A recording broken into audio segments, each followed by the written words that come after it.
Hi everybody, it's Annette from The Art of Intuition, and today we are going to talk about third dimensional consciousness and how we exit out of human realities and how that process works. Because you see a lot of people talking about leaving 3D behind, leaving it behind, leaving it behind. What does that mean? And what does 3D mean? A lot of people think 3D means the physical reality. Like third dimensional reality is the physical reality, right? It's the table, it's the people around you. And that's not really how I look at 3D realities anyway. Third dimensional realities is a consciousness, right? So third dimensional consciousness is what then translates into third dimensional realities. You cannot have a higher reality in front of you if you're still operating from third dimensional consciousness, which is your human consciousness. That's what third dimensional is. So it doesn't mean the physical reality, not in the terms of when I talk about it anyway. Maybe when somebody else talks about it, but when I talk about it, that is just the human consciousness that is shaping your reality. And I would call that third dimensional consciousness. That's your human consciousness. That is the one you grow up with, in a sense. The one that's ingrained in your DNA is that human consciousness. The one that makes all the choices, in a sense, in a way. It's kind of like the vice president, which is going to be probably not really nice for the vice president, but it's more of or the second born son in the Middle Ages. They really had the title but not a lot of power, and it's kind of the same thing. The human consciousness thinks it's doing things, but everything is really being led by your higher consciousness. It's just the human consciousness thinks it's in control, and it makes things a lot more difficult until normally what happens is your higher consciousness, your higher aspects of yourself kind of have to break in a sense. Break in. That probably isn't the word I want to use. You can tell I maybe got on camera a little too soon today. It has to kind of get you on the right path. So it's always kind of directing your path, even though your human consciousness thinks it's directing the path. It just takes you a lot longer to get there.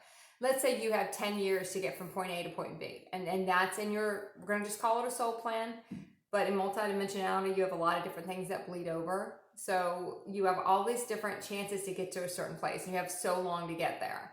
And if you just go with what your human wants to do, it'll probably take you the full 10 years to get there, because you're getting in a lot of loops, you're doing a lot of other stuff, and you're not going the direct route because you don't really understand what you're creating. You don't understand the karmic timelines you're creating. You don't understand why things are taking longer. You don't understand why it's not working the way you want it to work. So what starts to happen is, with the more conscious you become, you start to be able to get places faster. You're being more conscious about ascending your consciousness. You're doing things consciously. You're not reactive anymore. You're now proactive in raising your consciousness. Now, for all of us, that kind of starts at different times. And it's kind of almost like we have a marker in our DNA when it's our time to begin.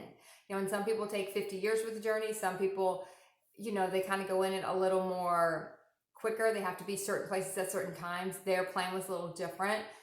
Some of us get kind of more into different human realities, like having kids, we'll get married, we'll do all this stuff, and then we kind of leave that stuff behind and we go on to something else. So it's kind of different in a sense for everybody, but the energetics of the journey through higher consciousness is very similar for everybody. Even though some of your situations might be different, but the energy is always going to be the same. That's why so many people can relate to videos when you talk about energy of a situation, because even if it's not the exact situation, they're going through something at that point that the energy is similar, so they can sort of relate it to something, even if it's not the exact same thing. So just kind of keep that in mind when you listen to a lot of things. Even if you go, there's someone's talking about, oh, I had this issue with this, and you go, well, I don't have that, but you're going to have that issue, perhaps that situation playing out somewhere else in your reality.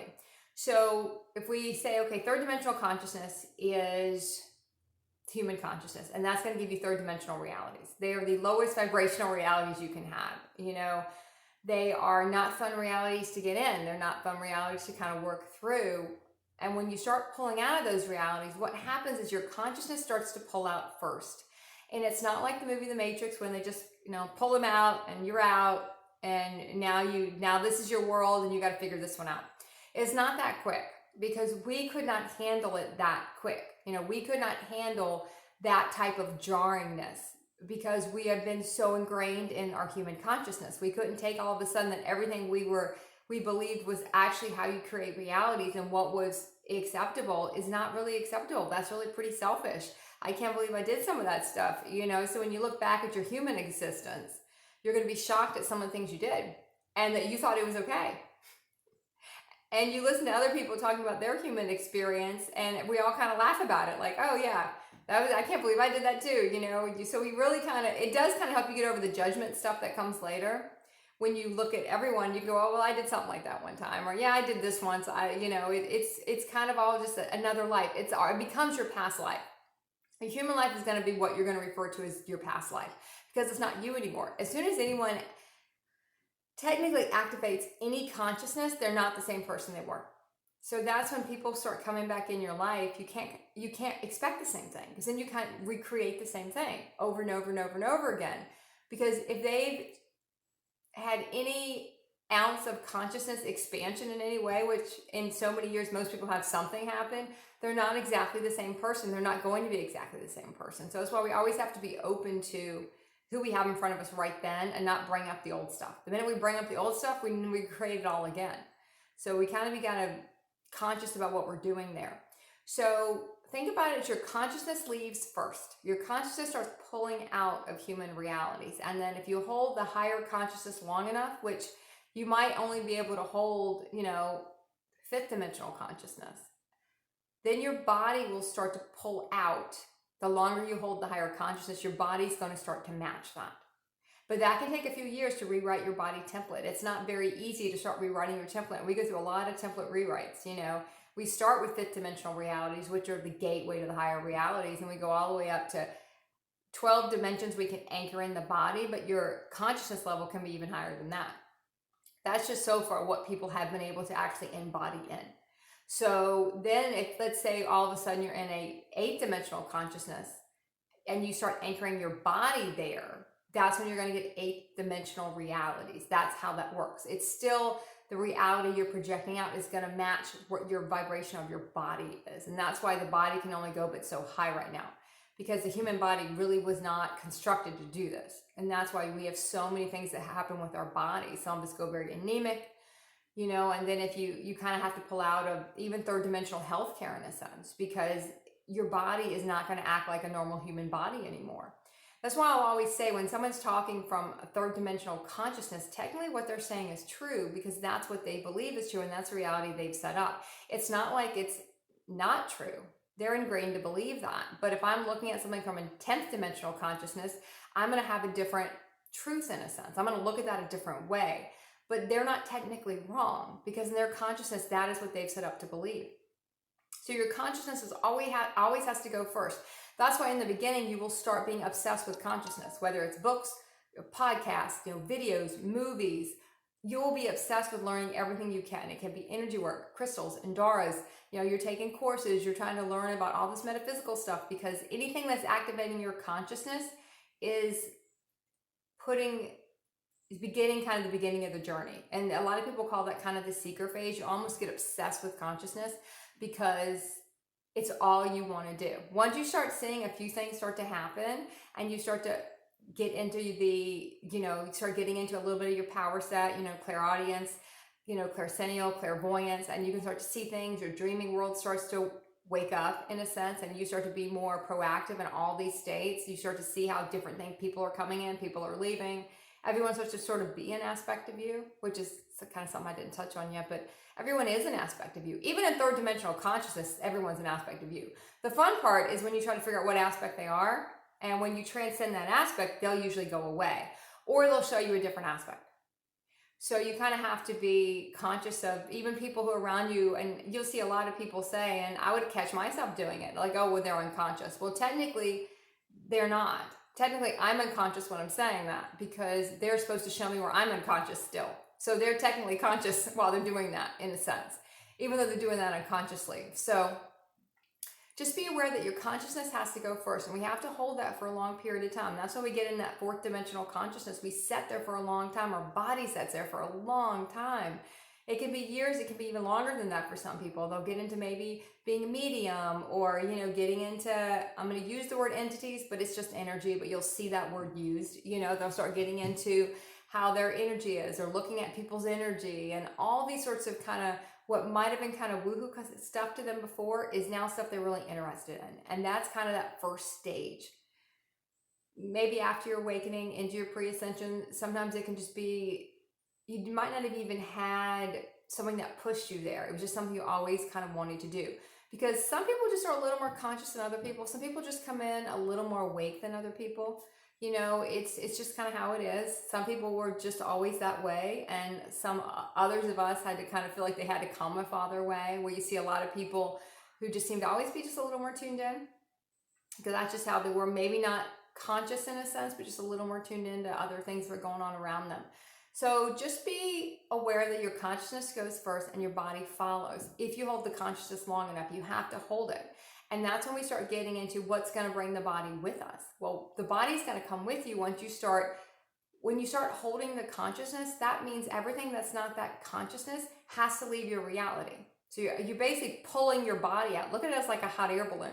The consciousness is pulling your body out of that reality, which means you start to notice what's not that consciousness. Where am I not standing up for myself, if that's the phase you're in?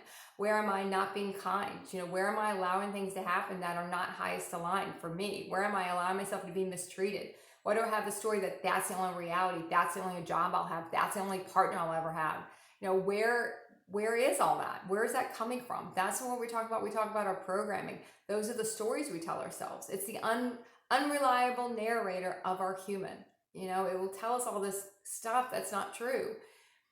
So it's kind of what was that book? I can't even think of the 4 Agreements. And one of those was don't make assumptions. A human always loves to make assumptions. We will make up shit. Our human will make up stuff, and we just get all into the story of it and all into the story of the other person of it.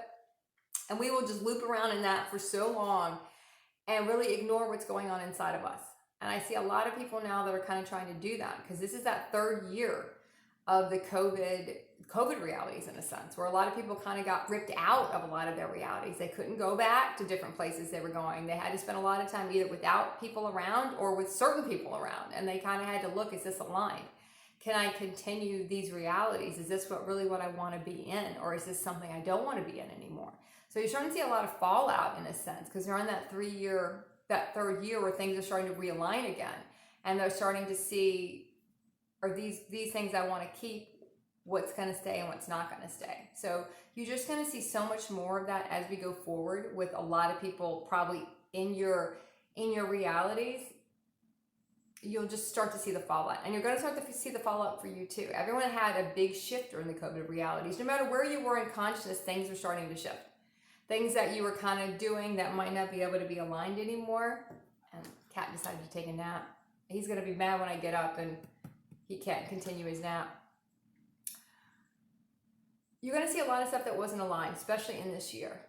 2022 is a big year. You know, 2020 was a huge year. You know, there's no coincidence it was called 2020 vision.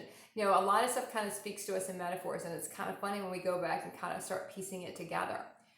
But remember, you're always going to be aligning your reality from a higher consciousness than your body's in. Like, you can't pull your body into 4th dimensional consciousness unless your consciousness is in 5th, 6th, 7th. So the body's always going to follow, but that means you got to remove the body from the stuff that's not the consciousness you are now trying to hold. So you really will be shown things that didn't bother you before are going to start to bother you. People that didn't bother you before are going to start to bother you. Places you used to go, you don't want to go anymore.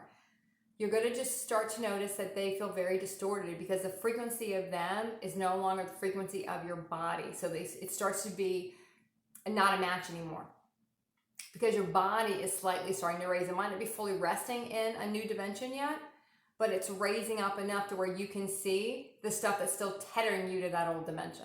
It's kind of holding you there in a sense. It's still kind of causing a drag, and you can't move quick enough. So what'll happen is eventually, you can take as long as you want, in a sense. In a way that's true, in a way that's not going to be true. You have as long as you want until you get to a certain time when TikTok, you can't be here anymore. And then the whole reality will just collapse. Because you had the opportunity to get rid of stuff, you had the opportunity to align stuff, and we didn't. So then it has to all come crumbling down, because we have other places to be. And we can't kind of waste time in old realities. So, okay. Keep practicing the art of intuition.